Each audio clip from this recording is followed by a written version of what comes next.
If you've been stuck in painful experiences, if you've been stuck in wishful thinking, or you've been stuck in the past and what was because the present and the future hasn't given you much to hope for, I want to talk about how to escape these shackles and achieve true fulfillment in life. Yo, what's good, y'all? It's your boy Paul Bernard II, also known as PB. I've been a full-time content creator and entrepreneur for about the last 5 years. Entrepreneur, man, let me tell you, entrepreneurship, that life choice right there has given me the highest ups and the lowest lows in this life that I have lived. Through entrepreneurship, I've experienced amazing joy, amazing contentment and fulfillment, and I've also experienced some of the worst pain and trauma and anxiety that I've ever dealt with in life. I've went from 0 to 100, literally starting multiple six-figure businesses, times when I was making multiple 5 digits a month, all the way down to crashing, burning, filing for bankruptcy, and literally having a DoorDash just to pay my bills and living off Wendy's 4 for 4s. And through all of that, through every single experience that I've went through in my entrepreneurship journey, through my life and career journey, really to be specific, I've come to the realization that it was all a lesson and a protection for God to bring me back to what He designed me to do. And through that, even though it was hard for me to give up everything that I wanted and what I desired, through that I learned that true fulfillment is following the purpose and calling that God has over your life. So the first point and the most important about changing your life completely from where you are right now is to know that true fulfillment is only found in God. I promise y'all, I would not lie to you. I want to help you. I'm telling you the truth. I don't know how long you've been avoiding this, how long you've been rebelling from God, how long you've been avoiding the truth of this statement, but we need to understand that we were made with a clear and a specific intention and purpose. Ephesians 2:10 says, "For we are God's handiwork, created in Christ Jesus to do good works, which God prepared in advance for us to do." Have you ever thought that maybe the pain you're experiencing in life right now is because of your rebellion towards God? It could be because you're constantly going away from the thing that God literally intended and created you to do. For example, look at the story of Jonah in the Bible. Jonah was called to go and prophesy to a foreign land that was known to be very wicked, full of very wicked people. And Jonah didn't want to do that. So what did he do? He caught a ship and he went the opposite way of this land. The land was called Nineveh. And what happened? Long story short, Jonah jumped overboard, got swallowed up by a big whale, was spit up on the beach of Nineveh, and eventually went and did what God actually called him to do. And through that, he received true fulfillment in his life. When he was running from God, all he experienced was chaos and storms and death and terror and darkness when he was swallowed up in that whale. And that's a prime example of what a lot of us do today. I'm not trying to call you out because this literally used to be me. I tried to do everything that I thought was best and that I thought I would desire. I tried to be a professional soccer player. I wanted to be a rapper. I wanted to be a drug dealer, so many other things. And it took me so long to finally get to the point of realizing that, hey, God made this creative aspect, this creative nature to me. Why don't I use that to make videos? And then I tried to make videos for personal benefits, making stupid rap videos and everything. And it wasn't until I kept failing, I kept struggling that I realized, you know what? I have a purpose to create videos for the purpose of glorifying God. And that's how I got to where I am today. And even furthermore than that, doing business for a kingdom purpose.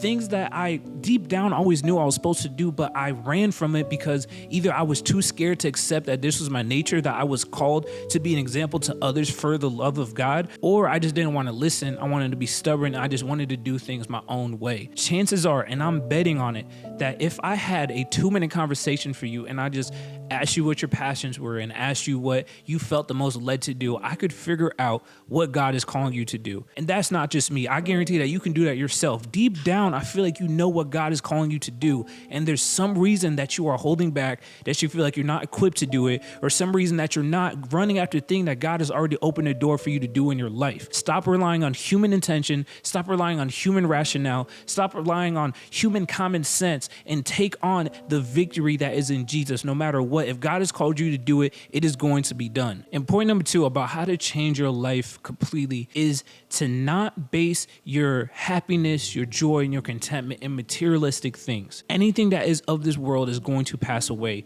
Your happiness is not in material material things. Your happiness is not in your finances, not in the car that you drive, the house that you live in, the job that you have, the clothes that you wear. None of these things are going to produce a lasting and stable joy. Matthew 6:19-21 says, "Do not store up for yourselves treasures on earth, where moss and vermin destroy, and where thieves break in and steal. But store up for yourselves treasures in heaven, where moss and vermin do not destroy, and where thieves do not break in and steal. For where your treasure is, there your heart will be also." Think about it this way: if your heart is connected to something that is volatile, or your heart is connected to something that can pass away or leave you at any given moment, then that means that your heart posture in your life is also going to be that way. In the book of Proverbs, it says, "Guard your heart with all vigilance, because from it determines the course of your life." Your heart and what it rests on will determine what happens in your life. So if your heart is on, "Oh, I want to get this car," or your heart is on, "Oh, I want to start this business," or your heart is on, "Oh, I want this relationship," anything that is not God himself, it is going to be volatile, and you are going to find chaos in your life. You are not going to be able to achieve peace unless you feel like your heart is content. And the only way that the heart can be content is if it's matched with its maker, if it's matched with its creator. God is the only one who can truly fulfill your heart. And through this connection, through fully surrendering your heart posture and your mind and your life to God, you'll find that there is nothing that can come your way that can attack you and that can truly bring you down. From this position, you'll gain a peace that surpasses all understanding. You'll receive that joy that is like medicine to your bones. And it doesn't matter if you're broke and you're struggling through a financial season, or your vats are full with wine, or in other words, you're extremely wealthy. It doesn't matter where you are in your physical life, because if the spiritual is strong, the physical can do no harm. And this brings me to my last point, which is self-control. I think we often think about self-control as not getting mad or not getting aggressive when we want to, or not saying something out of anger when someone pisses us off or irritates us. But in the book of Proverbs, it says, "A man without self-control is like a city broken into and left with no walls." Basically, that's saying that you are susceptible to attacks, you are susceptible to temptations, to anything that culture or this world will throw at you. If you don't control yourself, this world is going to control you. This culture, this entertainment industry, these video games, money, anything that comes your way is going to take control of you when you are called to control yourself. Self-control looks like taking every thought captive and forcing it to be obedient. Taking those crazy thoughts that you get, taking the inclinations of your heart, taking your emotions, your feelings, and not letting them decide your actions, but you taking the knowledge you have from the Bible, the godly wisdom that you gain, the discernment that you gain, and then use that to determine the actions of your life. You have full control over your emotions. I've heard too many times in situations where people excuse their actions by their emotions, but you have to understand that we have the control and the authority over our reactions. Yes, at times our emotions are going to be strong. You may feel grief, you may feel sorrow, you may feel embarrassment, nervousness, anxiety, but even in those scenarios, God tells us to react by surrendering it to God, and through that, our high priest, Jesus, is sympathetic with our human vulnerabilities. He understands it, and he will lead us down the path that is righteous, that leads into his rest, that leads into a life that is completely changed for the purpose of doing the Lord's work. So if I had to summarize all this into one, it really comes to one thing, and I know you're going to hate me for saying it, but it comes down to faith. Where is your level of faith? If you are trying to achieve things for yourself, if you're trying to use human strategies and formulas and algorithms and tasks and to-do lists and jobs or whatever type of materialistic thing, if you're trying to use that to change your life, to fix the problems in your life, rather than going to the main source, which is God the Father himself, you are going to keep failing. Having faith in God that he is capable to do it and that he desires to do it with your willingness is the beginning of changing your life completely. Getting out of the situation where you are right now. It doesn't matter how bad things are. God has the ability. It just matters if you have the faith to believe in him to do it. My life is a living testimony. I tell you the truth, man. When I think about the places I have come from to where God has led me today, and even the scope and the landscape of where I see God potentially taking me in the future, I'm overwhelmed, y'all. Who am I as such a wicked human being? And even now I look back and I think 5 years ago, 2 years ago, if I were to look at myself today and think that I would one day be overwhelmed by God's grace instead of blaming him for things in my life or having a love-hate relationship with God and the church, if you would have told me that 2 years ago, I would have looked at you like you were crazy. But the fact of the matter is that God is good. He understands where you are, and he knows what it takes to get you to where you need to be.